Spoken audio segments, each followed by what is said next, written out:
بسم الله الرحمن الرحيم. السلام عليكم ورحمة الله وبركاته. دلوقتي احنا معانا لمبة بايظة وعايز اصلحها ارجعها تاني، وانا عندي لمبات ليد كتير. اللمبة لما تكون بايظة اول حاجة احنا بنفتح دي ضغط زي ما كنت قلت لكم كده في فيديو او كده، بضغط بتتفتح كده تمام.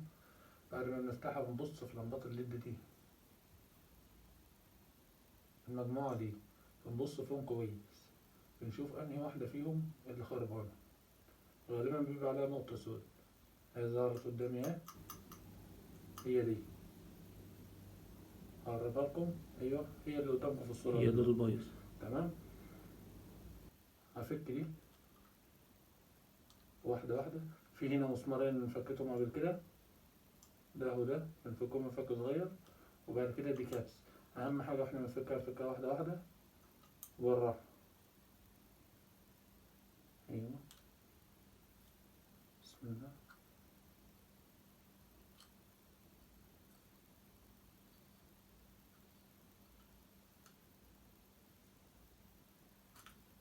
تمام كده، ونرجع دي زي ما كانت، هي دي.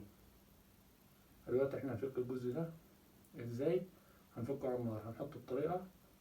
يلا نشوف مع بعض دلوقتي. نحطها على النار، سيبها شوية مع نفك ولا حاجة زي ده.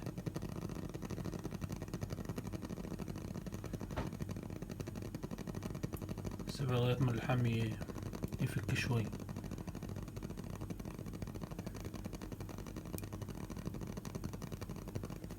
المهم النار ما تطولهاش من فوق.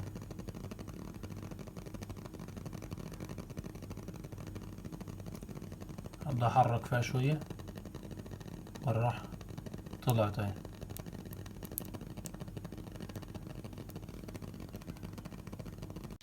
اجيب لمبة ليد من عندي واركبها في المكان اللي انا شلتها. هي دي اللمبة زي ما انتم شايفين في الصورة. هرجع ألحمها في نفس المكان. تعالوا نشوف الطريقة. حطها على النار تاني لغاية ما تلحم، سيبها شوية، وبعد كده برجع اركبها تاني في اللمبة زي ما فكت، وبإذن الله تشتغل.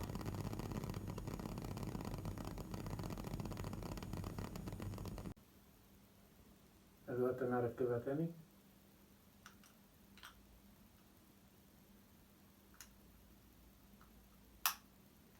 زي ما انتم شايفين كده،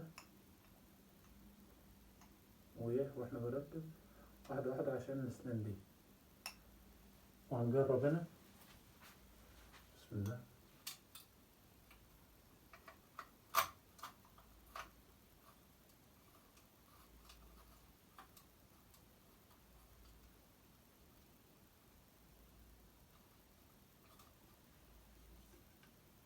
شوف النتيجة، اشتغلت اللمبة